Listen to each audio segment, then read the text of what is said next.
Itemzflow. etaHEN version 2.3b has been released by Lightning Mods. Now, Lightning Mods has stated that this is a smaller release. However, I wouldn't necessarily say so when you take a look at all of the additions that have been added in the changelog here. There are lots of new things added in this version that we're going to cover here in this video, along with, of course, a small update as well to Itemzflow.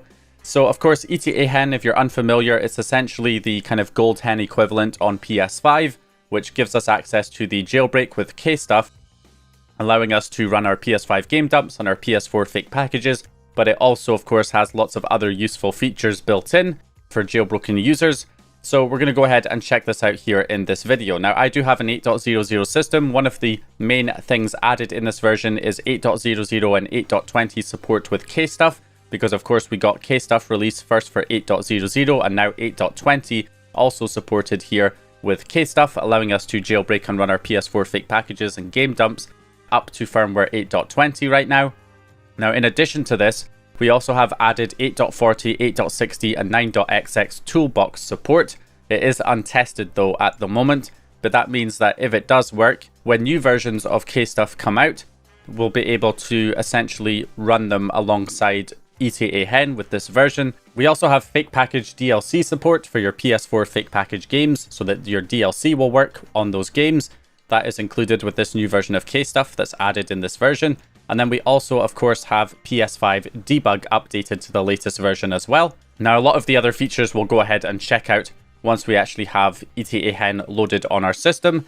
Now, because I'm on 8.00 firmware, I'm going to be using the remote Lua loader to load this. Same if you were on 8.20. Obviously, if you're using, the web browser method on older firmwares, then the payload should be updated. You can just load the browser and then select etaHEN to run the latest version.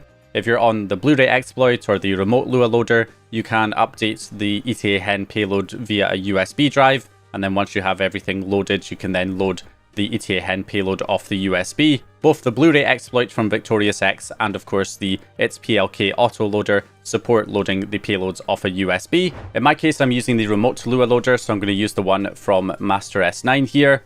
And on the console itself, all I'm going to do is run my Japanese game that's used to load the jailbreak. So when I run this, I'll get the remote Lua loader, which gives me the IP address that it's listening on, which is 192.168.137.72.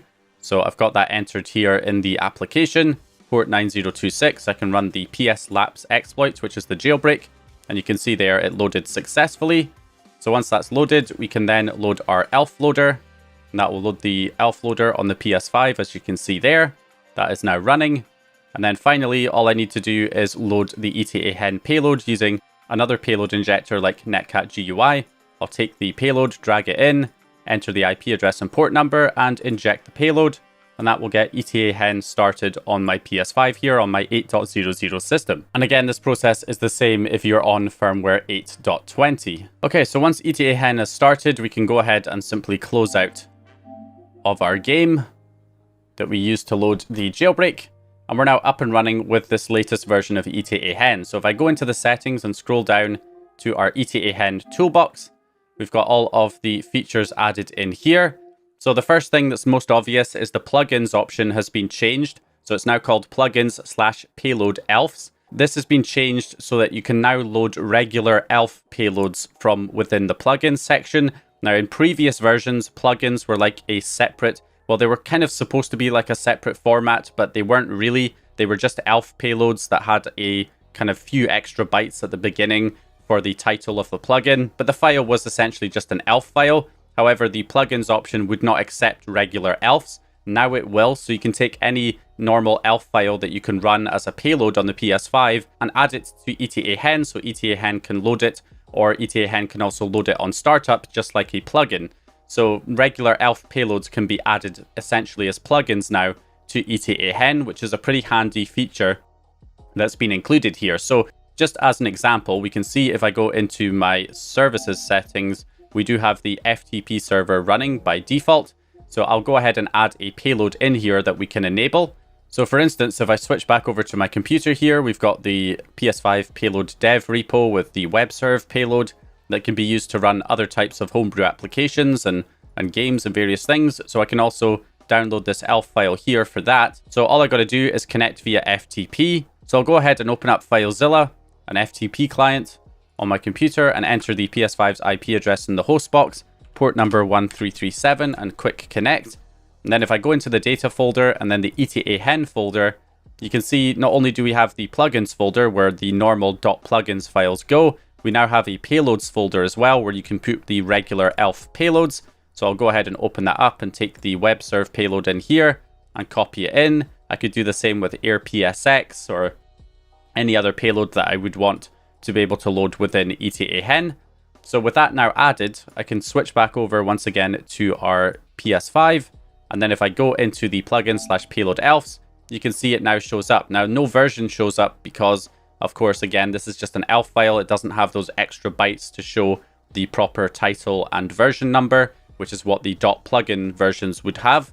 But it does show up in here, and I can just enable it to start running it directly on the console.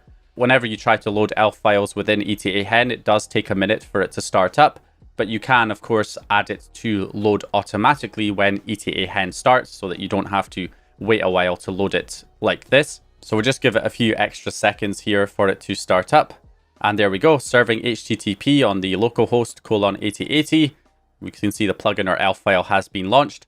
And then I can go into the plugin startup menu and set that to start automatically whenever etaHEN loads, so that I don't have to load that separately.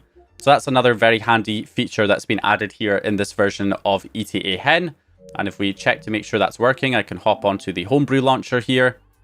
And you can see that the web server has started. So I can load my additional homebrew applications and emulators.